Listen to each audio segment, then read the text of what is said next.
The information in this video is provided for informational and educational purposes only.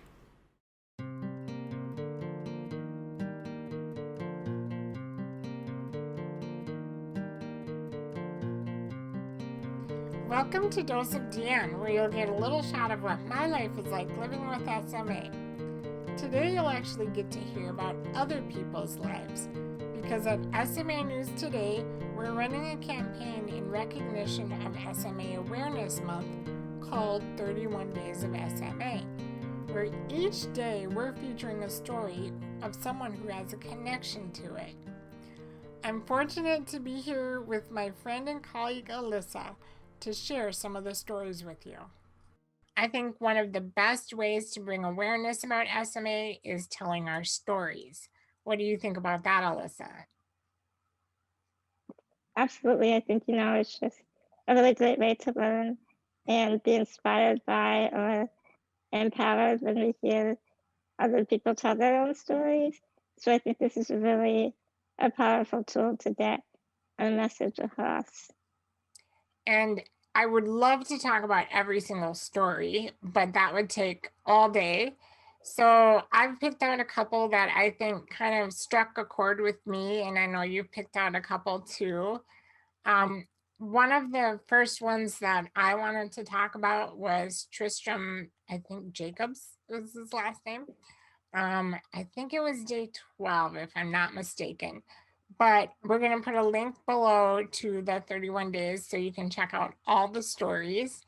And his story really struck a chord with me because when he was a kid, he didn't want to appear disabled, so he wouldn't use his lap tray, or he would apologize for not being able to do things.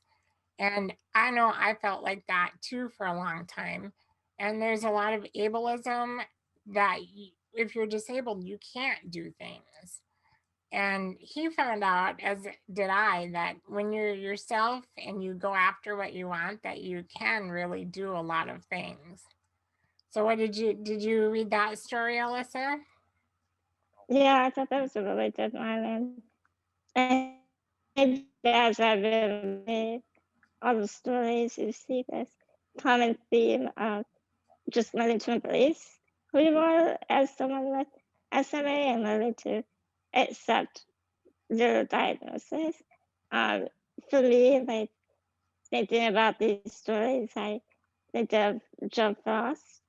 He was, I want to say he was probably day 13 or day 14. And Joe's story, I like that he compares his life to a video game. I Yeah. think he said something like a video game on level insane or something like that. Yeah. And I thought that was clever, but I liked when he says, play your life on expert mode and learn to embrace your disability. And I think it's just a very powerful message because then you see someone like Tandon, not sure if I'm pronouncing his name Our names correctly, are but so hard. Tandon Georgie. Yeah. So Tandon moved to the United States as a teenager, hoping to get cured because in his country they thought it was polio that he had, which Yeah. is just crazy to me that way. It was just such a misdiagnosis. So as an adolescent, he had to face a brand new reality coming from I'm going to get cured, like everything will be okay too. I have to live with this forever. And you jump back to that, like not wanting to accept your disability, and that's kind of where he was. But over time, he started to do things like going for a walk in his power chair and just doing little things each day. But eventually, he learned how to embrace who he is. Yeah, and I think that's a running theme throughout a lot of the stories, that when you embrace who you are, you can do more and you can excel at what you do, even if you have challenges. Right. And then I love that a lot of the stories are not just with those of us who have SMA. A lot of the stories are family members who have connections, or in I think it's going to be released on the day that this video comes out. A mother, her name is Rachel, and she talks about she learned that her son had SMA when she was pregnant with her second child. And it's kind of a blow to any parent, obviously. But she had to kind of change the way she was thinking about it, because kids pick up on their parents' behavior, and she wanted to model a better behavior so her son could rise above adversity. And I think that's such a good message too, because a lot of people can be mad and angry with the diagnosis, and then you're just mad and angry all the time. And Yeah, that was a really good one for sure. and Um, she also learned to take care of herself, and that models in her son as well. right, exactly. If you come from a place where you're healthy both physically and mentally, I think that's so important so that you can take care of others too. Yeah. Going off of that, I loved the story. We did this at the beginning of the month where we interviewed a child whose mother had passed, and her name is Starlight. I'm not even gonna try to attempt to pronounce that last name. It's definitely Polish, like Brazil Bills or something like that. I check don't know. check it out on the website, right? Yeah, you'll see it. I just love how, from her perspective, like what it's like to have a mom in a wheelchair. Like, I don't know. I just thought it was so wholesome because obviously I'm not a parent. I don't have kids, but like to see it through their eyes and to just see how it's just so simple to them. Yeah. It's not. It's just, my mom can't do these things, and they don't look at that as a bad thing. It's just fact. And I love how she talked about like she plays on the playground, and her mom can't play with her, but she takes pictures of her instead. And then she talked about how she takes the stairs, but her mom doesn't take the ramp. And it's just like little things like that that really show that like these things are possible. Because I think a lot of times we think that we're limited in what we can do, and I just like, I know from being an aunt, I have a niece and a nephew, and I always feared like, will I be a good auntie to them because I can't do the things that an able-bodied person can do. But when you see these stories of kids just totally accepting life as it comes, it really, I think, puts a lot into perspective.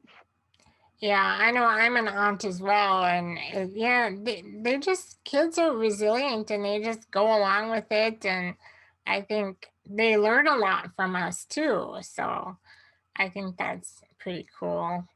Yeah. So, I love all the stories, kids, adults, everything in between. So, are there any other ones that you want to touch on quickly? Gosh, I know I don't talk about them all, I but I know. mean, another one I really enjoyed, again, I think it was day 3 of this month. It was a dad who I don't try to pronounce names. Aida, Aida Farhana.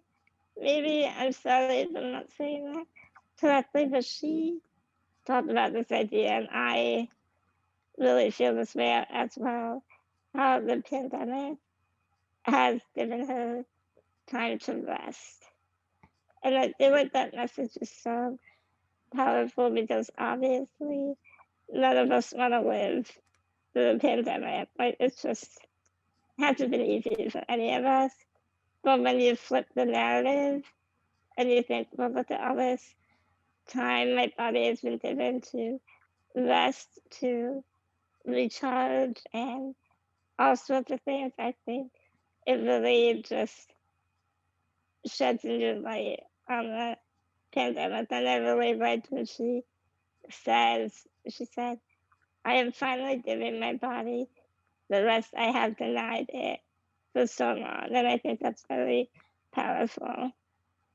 Yeah, I think the pandemic has taught us a lot of things, and that's a really a good side of it, even though a lot of it is negative. Like, But that we have to listen to ourselves and listen to our bodies for sure.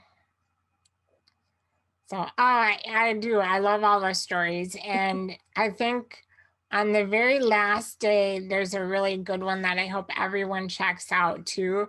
It talks kind of about the history of the American with Disability Act and how far we've come. But then it also goes into keep up that effort and keep things going because there's so much work to do still. So I hope everyone checks that article out as well.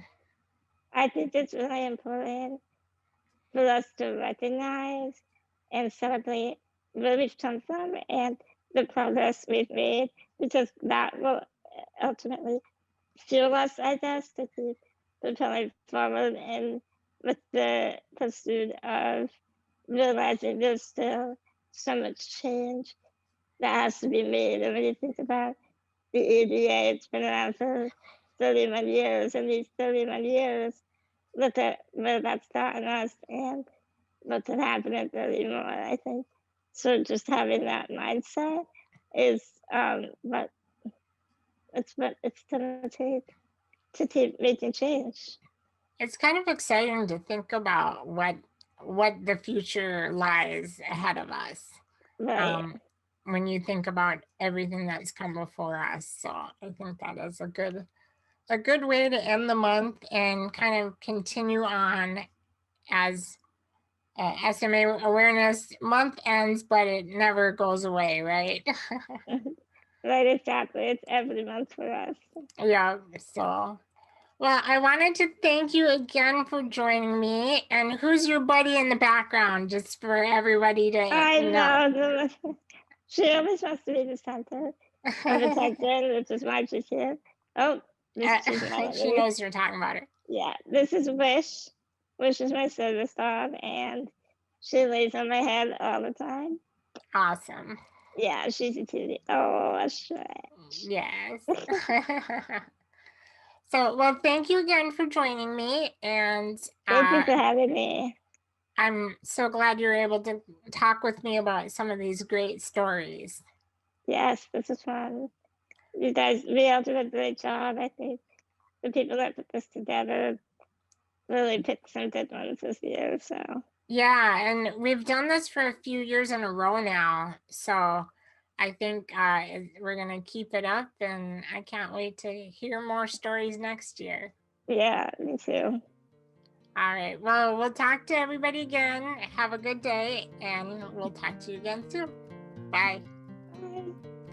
I hope you guys all enjoyed those stories, and thank you again, Alyssa, for joining me. I love talking with you about the articles. And if you guys want to check them out, there's a link below to the 31 Days of SMA campaign. I recommend it because the stories are amazing. And I look forward to it again next year. But that's all I have for you guys today. We'll talk to you again soon. Bye for now.